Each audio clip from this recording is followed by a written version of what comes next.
네, 5주차 두 번째 시간 강의를 진행을 하도록 하겠습니다. 여러분들 첫 번째 시간에 여러분들한테 소개한 기대값과 관련되는 개념, 그리고 편차 제곱의 기대값인 분산, 그런 기대값과 분산의 그런 어떤 특성적 성질들, 여러분들 꼭 잘 기억하길 바랍니다.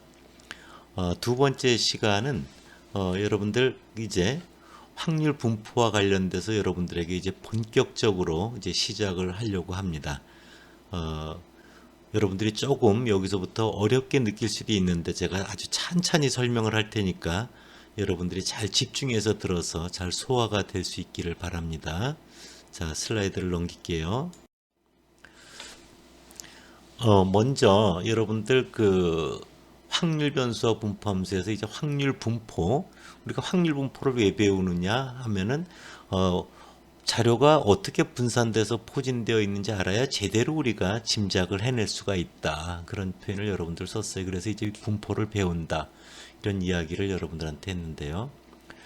확률 분포는 먼저 크게 여러분들이 두 가지로 구분이 됩니다. 뭐냐면은 확률 변수 대문자 x 기억나죠? 확률 변수 x가 이산형이냐 아니면 연속형이냐에 따라서 분포가 구분이 됩니다. 그래서 확률 변수가 이산형이냐 연속형이냐는 뭐냐면 확률 변수 x가 취할 수 있는 값들이 이렇게 떨어져 있을 때, 이산가족은 헤어져 있으면 떨어져 있으면 셀 수가 있잖아요. 그래서 앞에서 한 예 중에 보면은 동전 던지기 게임에서 확률 변수 x가 마이너스 5,000, 1,000, 2,000 몇 가지가 있어요? 세 가지가 있었잖아요. 이렇게 이산적으로 세 가지가 있었잖아요. 그렇죠? 이런 경우가 바로 뭐다? 이산형 확률 분포다. 이렇게 여러분들 생각하면 됩니다. 근데 연속형이라고 하는 것은 확률 변수 x가 취할 수 있는 값이 앞서와 같이 이렇게 마이너스 5,000, 1,000, 2,000이 아니라 확률 변수 x가 취할 수 있는 가지수가 무한가지수가 있는 거예요. 그러니까 예를 들어서 확률 변수 x가 뭐 키 이런 거죠. 그럼 키의 종류는 뭐 무한가지수 있잖아요. 확률 변수 x가 몸무게 그러면은 몸무게도 종류가 무한가지잖아요. 그렇죠? 그런 경우를 뭐라고 한다? 연속형이라고 한다. 이런 거죠. 그래서 확률 변수가 이산형일 때 우리가 이산형 확률 분포, 확률 변수가 연속형일 때 연속형 확률 분포로 구분된다. 이렇게 여러분들 먼저 기억을 하면 좋습니다. 두 번째 문장을 한번 읽어볼게요. 반복되는 얘기이긴 한데 확률 변수 x가 취할 수 있는 가능한 값들이 앞서 말한 대로 떨어져 있는 이산적인 값, 즉 x1 마이너스 5,000, x2 1,000 이런 것 중에 하나일 때 x를 이산 확률 변수라고 한다. 예를 거기 들어놨어요. 동전을 두 번 던져서 나오는 앞면의 수, 동전을 두 번 던져서 나오는 앞면의 수를 확률 변수 x라고 해봐요. 그럼 x는 취할 수 있는 값이 뭐예요? 0이든지 앞면이 하나도 안 나오든지 앞면이 한 번이든지 앞면이 두 번이든지 세 가지가 있죠. 또는 주사위를 한 번 던져서 나온 눈의 값, 그걸 확률 변수 x라고 하면 x는 몇 가지가 있어요? 1이 나오든지 2가 나오든지 3이 나오든지 4가 나오든지 5가 나오든지 6이 나오든지 6가지가 있죠. 이런 게 다 뭐다? 이렇게 셀 수 있잖아요. 그렇죠? 이런 걸 이산 확률 변수다 이런 거죠. 이산 확률 변수가 가질 수 있는 각각의 그 확률 변수 값에 대응되는 확률을 우리가 확률 질량 함수라고 합니다. 아까 마이너스 5,000에 대응되는 게 뭐였죠? 4분의 1. 1,000에 대응되는 게 뭐였죠? 4분의 2. 2,000에 대응되는 게 얼마였죠? 4분의 1. 바로 이렇게 4분의 1, 4분의 2, 4분의 1 이런 걸 뭐라고 한다? 대응되는 확률이라고 하고 그거를 다 합해서 확률, 이게 무게잖아요. 확률 질량 함수. probability mass function. 그래서 첫 글자를 따서 PMF라고 합니다. 여러분들 이제 정리가 좀 머릿속에 되나요? 그 다음으로 한번 가볼게요. 키라든지 몸무게 등을 나타내는 확률 변수 x는 가질 수 있는 가지수가 이렇게 몇 가지다 이렇게 셀 수가 없잖아요. 적절한 구간 내 연속적인 모든 값을 가진다 이거죠. 뭐 키의 종류 그럼 갓난아기 키부터 생각하면 예를 들어서 뭐 몇 센치부터 해서 뭐 키가 뭐 엄청 큰 사람은 뭐 2m 얼마도 있잖아요. 그 사이에 모든 값을 가질 수 있잖아요. 그렇죠? 이런 확률 변수를 뭐라고 한다? 연속 확률 변수라고 한다. 연속. 그래서 연속 확률 변수에 대한 확률은 확률 질량 함수라고 하지 않고요. 확률 밀도 함수, 어떤 구간 내에 얼마나 밀집되어 있느냐를 얘기를 하기 때문에 확률 밀도 함수, 그래서 probability density function PDF 첫 글자를 떠서 이렇게 부릅니다. 의해서 결정된다 이런 거예요. 그러니까 우리가 예를 들어서 남자들의 뭐 키다 그러면은 키가 뭐 165cm에서 또는 170cm에서 180cm 사이에 제일 많이 사람들이 몰려 있을 수 있잖아요. 그 구간 내 확률이 많이 포진되어 있는 거죠. 그래서 이럴 때는 X축에는 확률 변수 값 X를 두고요. 세로축에 Y축에 확률 변수의 값이 일정 구간에 포함될 확률을 이렇게 곡선으로 표현을 합니다. 그걸 확률 밀도 함수다 이렇게 표현합니다. 이후에 여러분들 이제 보게 되면 다시 설명을 할 겁니다. 단지 확률 변수 X가 취할 수 있는 가지수가 무한 가지수 있을 때 연속적인 값을 취할 때 이런 걸 뭐라고 한다? 연속 확률 변수라고 한다. 그래서 이렇게 확률 변수 X가 취할 수 있는 가지수가 셀 수 있는 경우 그런 경우 이산형 확률 분포에는 이항 분포라는 걸 여러분들 알아야 되고요. 초기화 분포, 포화성 분포가 있는데 여러분들 이항 분포와 포화성 분포를 여러분들 이야기를 하고 초기화 분포는 2학년 올라가서 여러분들이 들을 기회가 있을 겁니다. 이항 분포와 포화성 분포를 알면 나름대로 충분합니다. 그래서 이런 거죠. 예를 들어서 이항이라는 건 항이 몇 가지? 두 가지잖아요. 어떤 제품이 불량품이냐 우량품이냐, 신용 불량자냐 신용 우량자냐, 제품 판촉이 성공했느냐 실패했느냐, 이런 것들을 설명하는 게 이제 이항 분포거든요. 포화성 분포는 뒤에 가서 나올 때 이야기를 하도록 할게요. 그래서 예를 들어 생산된 제품 불량품 개수가 몇 개냐 이런 것들도 우리가 이제 이산형이다 이거죠. 연속형 확률 분포는요, 혹시 여러분들 고등학교도 들어본 학생들이 있을지 모르지만 정규 분포라는 게 나오고요. 여러분들 지금은 기억하지 마세요. T 분포, 카이제곱 분포, F 분포 이런 등이 있습니다. 각각 분포를 천천히 여러분들에게 설명할 때 하나하나 이야기를 할 테니까 이런 것들이 있다라는 정도만 여러분들이 기억을 하면 됩니다. 그래서 여러분들이 뭐 예를 들어서 미장원에 가서 머리를 하러 갔다. 그럼 이발을 하든지 뭐 컷을 하든지 아니면 파마를 하든지 아니면 뭐 염색을 하든지, 그래서 그렇게 어떤 미용과 관련된 서비스를 받기 위해서 기다리는 시간은 뭐 바로 받을 수도 있고요. 5분 기다릴 수도 있고요. 10분 기다릴 수도 있고요. 어떨 때 1시간도 기다릴 수 있고요. 이렇게 연속적인 값을 갖는다. 이렇게 여러분들 생각하면 연속형 확률 분포가 이해가 될 겁니다. 이 부분을 하나하나 이산형 확률 분포부터 이제 다루기 시작을 할 겁니다. 다음 페이지로 가볼게요. 여러분들 먼저 이산형 확률 분포를 여러분들한테 이제 소개를 하려고 하는데요. 이산형 확률 분포를 설명하기에 앞서서 꼭 알아야 되는 시행이 있습니다. 그게 바로 뭐냐면 베르누이 시행이라고 하는 건데요. 베르누이 시행은 뭔가를 여러분들 한번 꼭 기억을 하길 바랍니다. 이 베르누이 시행은 바로 여러분들이 알고 있는 이산형 확률 분포의 이항 분포와 아주 직결되어 있는 그런 내용입니다. 한번 여러분들 천천히 설명을 해볼게요. 실험을 합니다. 실험을 해요. 근데 그 실험에서 나온 결과가 딱 두 가지 결과밖에 없는 경우예요. 자, 실험을 했을 때 결과가 딱 몇 가지라고요? 딱 두 가지밖에 없는 경우, 이런 거를 뭐라고 한다? 베르누이 시행이라고 한다. 이런 거죠. 예를 들어서 그런 경우 여러분들 동전을 던지면 가능한 결과가 몇 가지예요? 앞면 아니면 뒷면이잖아요. 그렇죠? 딱 두 가지만 있는 거죠. 주사위를 던질 때는 6가지가 가능하기도 하지만 이렇게 붙여보세요. 확률 변수 X를 짝수 눈금이 나오든지 아니면 홀수 눈금이 나오든지, 그러면 2, 4, 6이 나오면 짝수가 나오는 거죠. 1, 3, 5가 나오면 홀수가 나오는 거죠. 이런 것들도 뭐예요? 나올 수 있는 결과를 두 가지로 볼 수가 있는 거죠. 그래서 즉 어떤 시행이나 실험을 할 때 그 결과가 두 가지, 성공 또는 실패 중 하나, 이건 이제 임의로 그렇게 두는 겁니다. 예를 들어 앞면을 성공이라고 하자, 동전 던져서 뒷면을 실패라고 하자, 이런 거죠. 그래서 그 결과가 성공이면 확률 변수 X를 1이라고 둡니다. 1. 실패면 확률 변수 X를 뭐라고요? 0이라고 둡니다. 이런 확률 변수를 베르누이 시행을 따른다고 한다. 자, 베르누이 시행은요, 조건이 세 가지가 있습니다.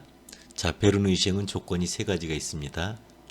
잘 잘 보세요. 자, 베르누이 시행은 시행할 때마다 항상 몇 가지 결과만 나타난다고? 두 가지 결과만 나타난다. 그래서 그것을 하나를 성공, 하나를 실패라고 표현할게요. 그럴 때 두 번째 성공 확률을 P라고 하면 두 가지밖에 안 나타나기 때문에 실패 확률은 1-P가 됩니다. 왜냐하면 두 개를 더해서 확률이 1이 돼야 되니까요. P 더하기 1-P는 1이 되잖아요. 그렇죠? 네. 그 다음에 어느 한 시행 결과가 다른 시행을 했을 때 영향을 절대 주지 않습니다. 서로 독립이라는 거예요. 한번 예를 들어볼게요. 동전을 던졌을 때 처음에 던졌더니 앞면이 나왔어요.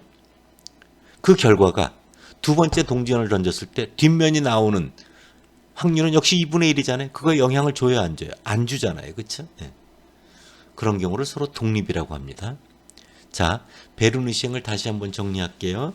항상 결과는 몇 가지만 나타난다? 두 가지만 나타난다. 성공과 실패. 성공 확률을 뭐라고 한다? P. 그럼 실패 확률은 뭐다? 1-P다. 그리고 시행할 때마다 첫 번째 나온 어떤 한 시행 결과가 다른 시행 결과에 절대 영향을 미치지 않는다. 요 세 가지를 지켜주면 뭐다? 베르누이 시행이다. 이렇게 하는 겁니다. 그럼 예를 통해서 다시 한번 여러분들 확인을 시켜줘 볼게요. 베르누이 시행의 한 예라고 돼 있죠? 슬라이드에. 자, 주사위를 던지는 게임을 생각한다고 했어요. 자, 주사위 게임에서 홀수 눈금이 나오면 성공이래요. 짝수 눈금이 나오면 실패라고 해요. 이럴 경우 베르누이 시행인가? 이렇게 질문한 거예요. 자, 주사위를 던지면 두 가지 결과만 나오죠. 홀수 눈금만 나오든지 짝수 눈금만 나오든지. 홀수 눈금만 나오는 경우가 성공이고 짝수 눈금이 나오는 경우가 실패죠. 두 번째, 성공 확률은 뭐예요? 그래서 홀수 눈금이니까 1, 3, 5니까 6가지 중에 3가지, 6분의 3, 2분의 1이죠. 실패는 짝수 눈금이니까 6가지 중에 뭐 2, 4, 6, 3가지니까 역시 2분의 1이죠. 그래서 두 확률을 더하면 1이 됩니다. 처음에 주사위를 던졌을 때 4가 나왔다고 해서 그 다음 주사위를 던졌을 때 4가 또 나오는 거에 영향을 줘야 안 줘요? 전혀 영향을 주지 않죠. 그러므로 매 시행 결과는 뭐다? 독립이다 이거죠. 그래서 주사위를 던졌을 때 홀수 눈금 나오면 성공, 짝수 눈금 나오면 실패라고 할 때 이것은 뭐다? 베르누이 시행이다. 이렇게 여러분들 볼 수가 있어요. 이런 거 이해해도 여러분들 어떤 제품을 만들어서 품질 검사를 해서 이제 우리가 승인을 받아서 여러분들한테 판매가 되는 건데요. 어떤 제품이 불량이 합격을 받느냐, 불합격을 받느냐. 또 사망보험 가입한 사람이 사망을 했느냐, 생존을 했느냐. 어떤 물건을 파는 세일즈맨이 어떤 판촉 활동에 성공을 했느냐, 실패를 했느냐. 이렇게 두 가지 결과만을 보는 건 수도 없이 많죠. 그렇죠? 어떤 암 수술을 했더니 사망을 했느냐, 생존을 했느냐. 이런 거죠. 이런 베르누이 사항은 현실에서 이루 말할 수 없이 많이 존재한다. 그래서 이 베르누이 시행은 그만큼 중요한 겁니다. 다음 페이지로 가볼게요. 이제 이산형 확률분포 처음 시작을 합니다. 이산형 확률분포의 대표 주자입니다. 이항분포라고 합니다. 이항분포. 고등학교 교과과정에도 나오는 내용이기도 합니다. 이항분포는 영어로 바이노미얼 디스트리뷰션, 바이노미얼이라고 하는 영어 표현을 여러분들 꼭 기억해 주길 바라고요. 바이노미얼의 첫 글자가 뭐죠? B입니다. B. 그래서 B라고 하는 기호를 우리가 이항분포에서 씁니다. 이항분포는 뭐냐면요. 자, 읽어볼게요. n번의 베르누이 시행. 베르누이 시행이 뭔지 알죠? 결과는 두 가지 중에만 가질 수 있고요. 하나가 성공이면 다른 건 실패입니다. 매 시행마다 독립적으로 이루어져요. 그래서 n번의 베르누이 시행에서 성공한 횟수, 다시 n번의 베르누이 시행에서 성공한 횟수, 그걸 확률 변수로 둘 때, 그럴 때 이런 경우를 우리는 이항분포라고 합니다. 예를 한번 해볼게요. 예. 동전을 10번 던진다. 10번 던진다 그러면 베르누이 시행을 n 대신에 뭐예요? 10이 들어간 거예요. 동전을 10번 던졌을 때 앞면이 나오는 걸 성공이라고 해봐요. 성공이 나타나는 횟수는 뭐가 가능하죠? 한 번도 앞면이 안 일어났을 때 0, 1, 2, 3, 4에서 10번 다 앞면이 일어나면 10까지 가능하죠. 그렇죠? 네. 자, 동전을 10번 던졌을 때 앞면이 3번 일어났다. 그럼 성공 횟수가 몇이에요? x가 3입니다. 이런 걸 다루는 분포가 뭐다? 이항분포다. 그래서 여러분들 그 아래 베르누이 시행의 대한 거는 여러분들 앞서 한 내용이 있으니까 반복해서 얘기를 안 하고 여러분들 그대로 여러분들 읽어보면 됩니다. 자, 그럴 때 이항분포를 그 기호로 표현한다고 돼 있죠. 자, 확률 변수를 뭐라고 돼 있어요? x라고 되어 있습니다. 확률 변수가 뭐라고 돼 있어요? 대문자 x로 되어 있습니다. x는 뭐라 그랬어요? n번 베르누이 시행에서 성공한 횟수입니다. 동전 10번 던졌다. 앞면을 성공이라고 한다. 앞면이 7번 나왔다. 그럼 x가 얼마예요? 7이 되는 겁니다. 여러분들 x가. 그래서 대문자 x는 확률 변수 x고 n번 베르누이 시행에서 성공한 횟수입니다. 물결 표시는 따른다 이런 뜻이에요. 따른다. b 대문자 b는 이항분포를 따른다 이런 거고요.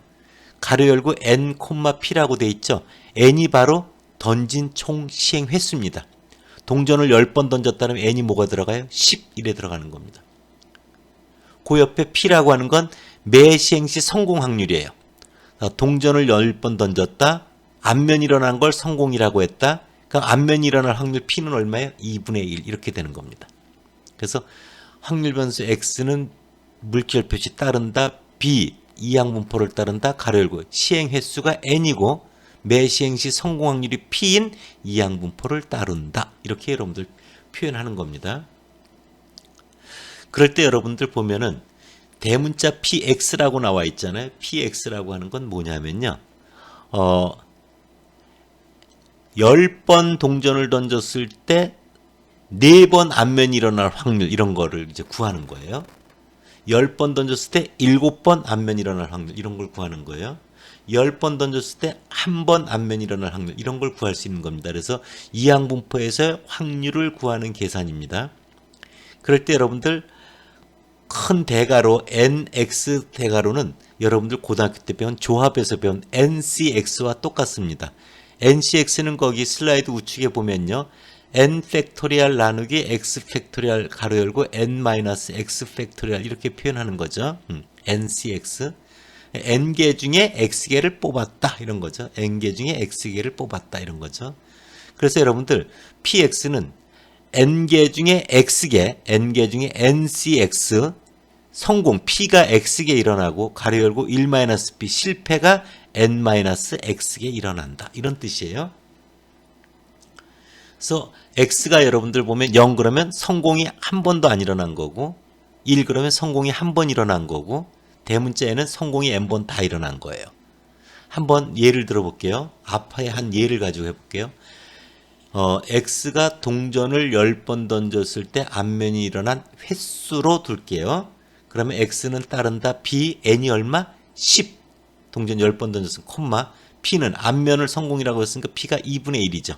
그럴 때 앞면이 3번 일어날 확률은 대문자 p 가로 열고 3 가로 닫고입니다. 그럼 뭐예요? 10, c, 3. 성공 확률 2분의 1의 3승. 가로 열고 실패 1 빼기 2분의 1에 가로 닫고 7승 이렇게 구하면 되는 거죠. 그럼 동전을 10번 던졌을 때 앞면이 7번 일어날 확률은 어떻게 돼요?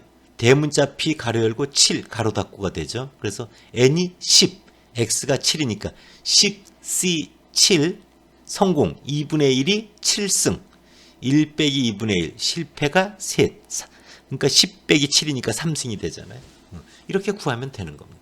이런 것들이 이항분포에서의 성공 확률을 구하는 이항분포에서 성공한 횟수에 맞는 확률을 구하는 식이다. 이렇게 여러분들 기억하면 됩니다. 다음 페이지로 가볼게요. 이럴 때 여러분들 이항분포의 평균과 분산을 한번 생각해 볼게요. 자, 일단 베르누이 시행을 먼저 생각해 보세요. 베르누이 시행은 확률 변수가 x가 뭐죠? 1 아니면 0이잖아요. 그렇죠? 1이 성공, 0이 실패요. 1일 때 대응되는 확률이 p라고 했죠. 0에 대응되는 확률이 1-p잖아요. 그럴 때 기대값을 구해봐요. 그럼 뭐예요? 1 곱하기 p 더하기 0 곱하기 1-p 하니까 p가 되죠. 그래서 베르누이 시행 한 번 했을 때 평균은 p가 됩니다. 분산은 어떻게 돼요? 1의 제곱 곱하기 p 더하기 0의 제곱 곱하기 1-p 빼기 평균 p의 제곱하면 p의 가로 열고 1-p가 되죠. 그게 베르누이 시행의 분산이 되잖아요. 그런 시행을 몇 번 했다고요? 이항분포는 n번 했다 그랬잖아요. n번. 그래서 이항분포의 평균은 그 평균 베르누이 시행 p에다 앞에 뭐가 곱해졌어요? n번 했으니까 n번 시행했으니까 n이 곱해져 있죠. 분산도 p의 1-p에서 뭐가 곱해졌어요? 앞에 n이 곱해져 있죠. 그래서 이항분포의 평균은 뭐다? np. 분산은 얼마다? np 1-p다. 이렇게 기억하면 되고요. 표준 편차는 당연히 뭐가 돼요? 루트 np 1-p가 된다. 이렇게 여러분들 보면 됩니다. 왜 분포에서도 평균과 분산을 이렇게 우리가 중요하게 생각하냐면요. 자료의 중심이 뭐냐, 자료에 흩어진 정도가 뭐냐에 따라서 그 자료에 대한 정보가 이끌어진다는 걸 앞에서도 우리가 살펴봤잖아요. 그래서 그 자료의 대표값과 자료에 흩어진 정도를 우리가 구하게 되는 겁니다. 예를 한번 들어볼게요. 동전을 4번 던져서 앞면이 나타나는 횟수를 확률 변수 x라고 한대요.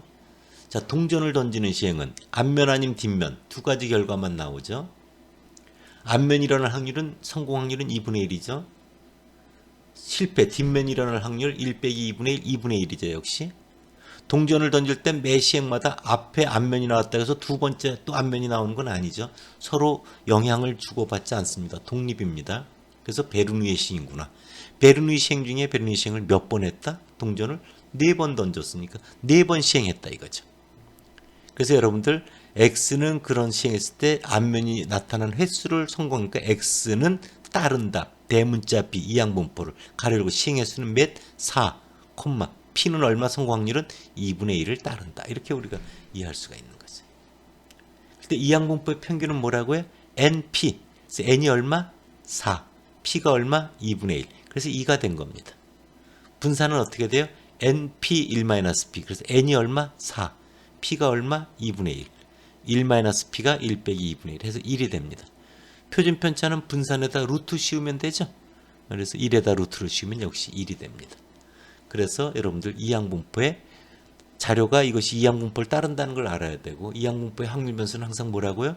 n번의 베르누이 시행에서 성공한 횟수를 확률 변수로 둘 때입니다. 그럴 때 평균은 np 시행 횟수 곱하기 성공 확률, 분산은 np 1-p라고 하는 걸 꼭 여러분들 기억해 두세요. 네. 그 아래 여러분들 팁이라고 되어 있는데요. 이거는 여러분들 1학년들 입장에서는 조금 어려울 수 있는데 뒤에 가서 다시 한번 여러분들한테 한번 언급을 하게 될 겁니다. 그 성공 확률 P가 동전 던지기와 같이 2분의 1일 때, 2분의 1일 때예요. 그러면 이항분포의 평균은 NP죠, NP. 평균을 기점으로 분포가 양쪽 쌍둥이, 대칭이 된다. 이런 의미고요. n하고 p를 곱했을 때 5보다 크거나 또는 n에다 실패 확률 1-p를 곱했을 때도 5보다 작거나 같다면 이럴 경우는 보통 n이라는 시행수, 즉 표본의 크기가 꽤 충분히 클 때입니다. 그럴 때는 이후에 배우겠지만 정규 분포에 의해서도 잘 근사된다라고 하는 것, 그런 것들도 또한 중요한 성질인데 그때 가서 다시 이야기를 할 테니까 지금 여러분들 이런 것이 있다 정도로 그냥 기억을 하면 됩니다. 세 번째 보면 P가 0.1보다 작거나 같다는 건 뭐예요? 성공 확률이 대단히 작구나. N이 50보다 크거나 같다는 건 시행수는 꽤 크구나 이런 거죠. 성공 확률이 되게 작고 시행수는 많을 경우죠. 그러니까 굉장히 성공 확률이 작다는 건 굉장히 드물게 성공하는 경우를 말하죠. 그럴 때는 여러분들 포화송 분포라는 걸 이 이항분포 다음에 여러분들 이제 배우게 될 텐데요. 그것에 의해서 잘 근사돼서 표현이 된다. 이런 겁니다.